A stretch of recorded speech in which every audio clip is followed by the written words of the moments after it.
Video का title देख के तुम लोगों को पता चल ही गया होगा कि आज हम लोग किस टॉपिक पे बात करने वाले हैं। Board exams. जी हाँ, बोर्ड एग्ज़ाम्स, जिसके बारे में बच्चे को पता रहता है। और अगर तुम्हें नहीं पता तो झूठ मत बोलो, पता तो होगा तुम्हें। बोर्ड एग्ज़ाम को पता नहीं कुछ लोग क्या समझते हैं।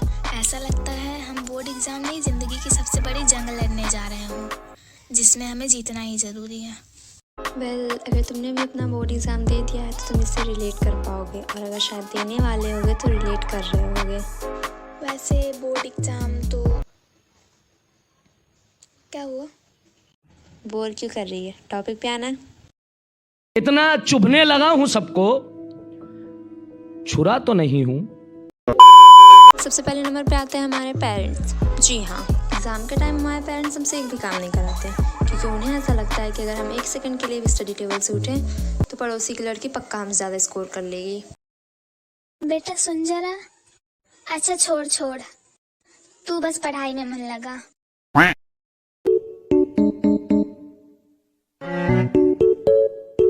जा रही हो? पानी पीने जा रही हूँ मम्मी। रुक, मैं लेकर आ रही हूँ।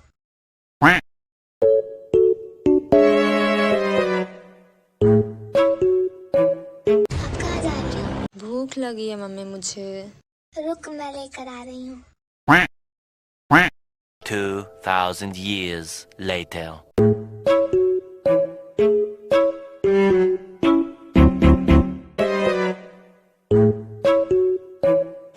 अब कहाँ चली? अरे मम्मी मुझे टॉयलेट आई है। चड्ढी में ही कर ले। पढ़ने में तो तुम्हारा बिल्कुल भी मन नहीं लगता है, केवल बहाने बनाने में तेज हो। अरे मुझे चक्कर आने लग गया अब। और ये पड़ोसी की लड़की, इनके बारे में तो कुछ कहना ही नहीं। मम्मी आज बहुत ठंडी लग रही है ना? मम्मी एक काम कर, इधर से माचिस ले जाओ, तेरे पास जितनी भी किताबें बची सब जला दे। उधर से तू अपनी किताबों का स्वाहा करना, और इधर से मैं तेरे फ़ोन का। पढ़ना लिखना तो है नहीं, केवल रजाई में पड़े पड़े ठंडी लग रही है महारानी को। 10 दिन से तो नहाई भी नहीं है, पता नहीं कैसे ठंडी लग रही है इसे। शरीर से बदबू तो इतनी तेज आ रही है कि उसे कुत्ता सूंघ ले तो वो भी मर जाए। कुछ दिनों में बोर्ड एग्जाम आने वाले हैं, किताबों को उठाकर देखा तक नहीं कि पढ़ना क्या है। पड़ोसी की लड़की को देखा है कभी? खुद से ही खुद से घर के सारे काम करती है, और तुझसे ज़्यादा पढ़ती भी है। और एक तू है, तुझसे तो हम एक भी काम भी नहीं कराते हैं। पड़ोसी की लड़की को देखा है कभी? खुद से ही खुद से घर के सारे काम करती है, और तुझसे पढ़ती भी है। और एक तू है, तुझसे तो हम एक भी काम भी नहीं कराते। फिर मैं एक दिन मम्मी की बातों को बहुत ध्यान से सोचने लगी, और मुझे लगा कि यार अब मुझे सीरियस वाली पढ़ाई कर लेनी चाहिए। और फिर मैंने खुद से एक सवाल किया, क्यों नहीं हो रही पढ़ाई? एग्जाम बगल में आ गया, लाइफ में कुछ करना है। और मैं ये सोच ही रही थी, तभी अचानक एक न्यूज़ आती है। मम्मी पता है, वो तनु। कौन तनु? अरे वही पड़ोसी की लड़की। अच्छा, वो ना अपने बॉयफ्रेंड के साथ भाग गई। तो मैं क्या करूं? अब नहीं कहोगी? क्या? कुछ सीखो उससे। अब तू गया बेटा, अब तू।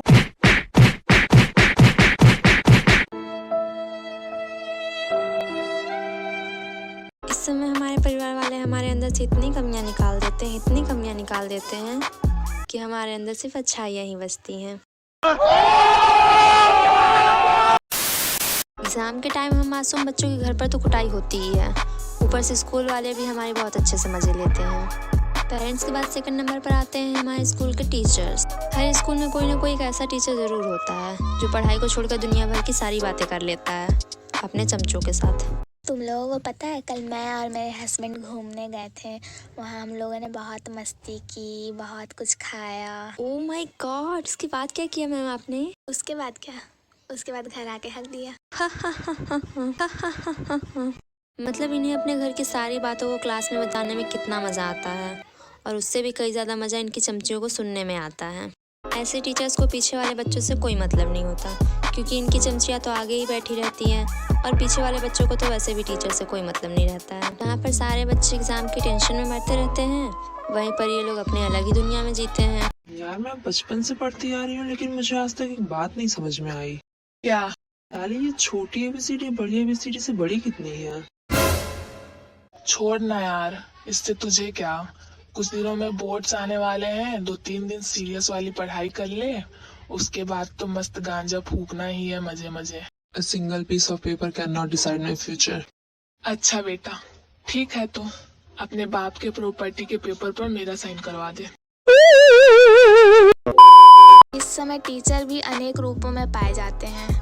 जैसे कि एक टीचर ऐसे होते हैं जिनका स्कूल के पैसों से तो बिल्कुल पेट नहीं भरता और उन्होंने अपना एक अलग कोचिंग खोल रखा होता है। मैं तो तुम्हें सजेस्ट करूंगी कि तुम अपने घर के खतरनाक बड़े भाई या बड़ी बहन से पढ़ लो, लेकिन स्कूल के टीचर से कोचिंग कभी मत पढ़ना, क्योंकि क्लास में तो ये तुमसे मीठी मीठी बोलेंगे, लेकिन कोचिंग में तो इनकी मीठी बोली कड़वे नीम की पत्ती की तरह हो जाती है। देखो बच्चों, अगर तुम्हें क्लास 10th में 90+ मार्क्स लाने हैं तो तुम मेरे कोचिंग को जल्द से जल्द ज्वाइन कर लो। अच्छा। और अगर तुम्हें पैसों की प्रॉब्लम है तो चिंता करने की कोई जरूरत नहीं है, क्योंकि तुम हमारे यहाँ फ्री में पढ़ सकते हो। और अगर तुम इनके कोचिंग को बीच में ही छोड़ दो तो भाई साहब तुम बहुत बड़े खतरे से खेलने वाले हो, क्योंकि ये तुमसे दुश्मनी करने लगेंगे और अपने कोचिंग के बच्चों को सिर पे चढ़ा लेंगे। सर ये क्वेश्चन समझ में नहीं आया, एक बार रिपीट कर दीजिए। समझा तो रहा हूँ इतने अच्छे से, फिर क्यों नहीं समझ में आ रहा है? तुम तो पढ़ने में पहले तेज थी ना, इतना कमजोर कैसे हो गई? पढ़ती नहीं हो क्या घर पे? वैसे कोचिंग तो जाती होगी कहीं पे, वहाँ नहीं बताया जाता ये? अकॉर्डिंग टू माई टीचर, पहले मैं उनके यहाँ कोचिंग जाती थी, इसलिए मैं पढ़ने में तेज़ थी, और अब मैं पढ़ने में कमज़ोर हो गई हूँ क्योंकि मैंने उनकी कोचिंग छोड़ दी है। सर मिलिए इनसे, ये है सर की कोचिंग वाली बच्ची, यानी क्लास की टॉपर। भले ही इन्हें कुछ ना आता हो, लेकिन इन्हें टॉपर का टैग मिला है। हाँ बोलो बेटा। मुझे क्वेश्चन नहीं समझ में आ रहा, बता दीजिए। हाँ पूछो बेटा, तुम लोग को एक भी डाउट नहीं होना चाहिए, मैं सब क्लियर कर दूंगा।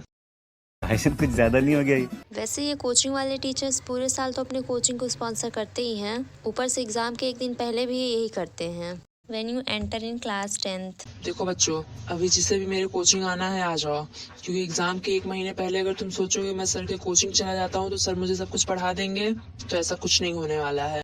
ठीक है, समझ गया। एग्जाम से एक दिन पहले। देखो अभी भी तुम्हारे पास टाइम है, तुम आ जाओ मेरे कोचिंग में, मैं तुम्हें सब कुछ पढ़ा दूंगा। बंद करो हाथ जोड़ के, मैं मोदी साहब। ऐसे टीचर्स के ग्रुप में ना एक और प्रजाति पाई जाती है, डराने वाले टीचर्स। और बच्चों, तुम्हारे तो बोर्ड्स आने वाले हैं। तुम लोग क्या पता बोर्ड का पेपर कितना हार्ड होता है? तब तैयारी तो अच्छी चल रही होगी तुम लोग की। एग्जाम हॉल में ना सिर तक नहीं लाने दिया जाता है। अच्छे से पढ़ना और पेपर में एक भी क्वेश्चन मत छोड़ना। तुम लोग को तो अभी मजाक सूझ रहा है। ट्यूशन पेपर इतना हार्ड होता था ना कि हमारी आंतें हाथ में आ जाती थी। ये बुड्ढा मेरे बीच में बहुत बोलता है। वेल, अगर आप इन सभी लोगों से बचकर निकल जाते हो तो बहुत अच्छी बात है, लेकिन रुको, अभी ये कंप्लीट नहीं हुआ है। अपने रिलेटिव्स को भूल गए क्या? जी हाँ, इन टॉक्सिक पीपल में तीसरे नंबर पर हमारे रिलेटिव्स आते हैं, जिनके कॉल, रिजल्ट छोड़ो, एग्ज़ाम छोड़ो, जब तुम क्लास 10th में आते हो तभी से आने लगते हैं। हेलो। नमस्ते भाभी। नमस्ते। कैसी है लल्ली? सुना है वो बोर्ड एग्जाम देने वाली है। हाँ, देने तो वाली है। थोड़ा बात तो कराइए उससे। नमस्ते बुआ। खुश रहो। और पढ़ाई अच्छी चल रही है? हाँ, बस चल रही है तैयारी। तब 90% लाने का विचार है ना? हाँ बुआ, ज़रूर। आ जाएगा तो सहन भी तो नहीं होगा, जल के ही मर जाएगी। वैसे लास्ट ईयर नेहा दीदी ने भी बोर्ड एग्ज़ाम दिया था ना, उनके कितने % आए थे? उसके तो 60% ही आए थे। उसकी तबीयत खराब हो गई थी ना बीच में, इसलिए। देख लो, खुद की बेटी के आए हैं 60% और हमसे एक्सपेक्ट कर रही है 90% का। नहीं, हम तो आइंस्टीन के पोती हैं ना। अच्छा ठीक है, तो अब मैं रिजल्ट वाले दिन ही कॉल करूँगी। कुछ रिश्तेदार तो ऐसे होते हैं जो अपने बच्चों की तारीफ़ें करते हुए नहीं थकते, और इनकी तारीफ़ें सुनकर हमारी मम्मियाँ हमें ताने मारते हुए नहीं थकती। अरे हाँ रिया, वो तो मुझे एक भी काम करने नहीं देती है और 17 घंटे पढ़ती भी है, तभी तो उसके 10th में 95% और 12th में 99.9% आए थे। जल्दी वो डॉक्टर भी बन जाएगी। नहीं, मतलब अभी बनी नहीं है, तैयारी कर रही है। हाँ, मेरी भी शादी पक्की हो गई है। नहीं, वो कल एक लड़का मुझसे नाक पोंछने के लिए हैंकी मांग रहा था ना, आता ही होगा बारात लेकर। तो अरे हाँ, एग्ज़ाम के टाइम मैं अपने फ्रेंड के नाक वाले रूप को तो बताना ही भूल गई। हेलो। क्या कर रही है बहन, पढ़ रही है क्या? अरे यार पागल है क्या, पढ़ता कौन है, मैं नहीं पढ़ रही हूँ। तू सही बोल रही है ना? हाँ यार, हम दोनों साथ में पढ़ेंगे ना पेपर से एक दिन पहले। ठीक है, तो एक बार ज़रा खिड़की की ओर देखना।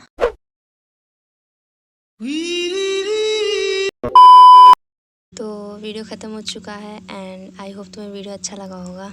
हमने ये वीडियो जनवरी में बनाना स्टार्ट किया था, उसके बाद मार्च में ये वीडियो बनकर कंप्लीट हुआ है और ये हम लोगों का पहला एनिमेशन वीडियो है जिसे बनाने में हम लोगों को बहुत मेहनत लगी है। तो वीडियो को लाइक ज़रूर करना और चैनल को सब्सक्राइब भी कर देना। तो मिलते हैं फिर दूसरे वीडियो में, तब तक के लिए बाय बाय।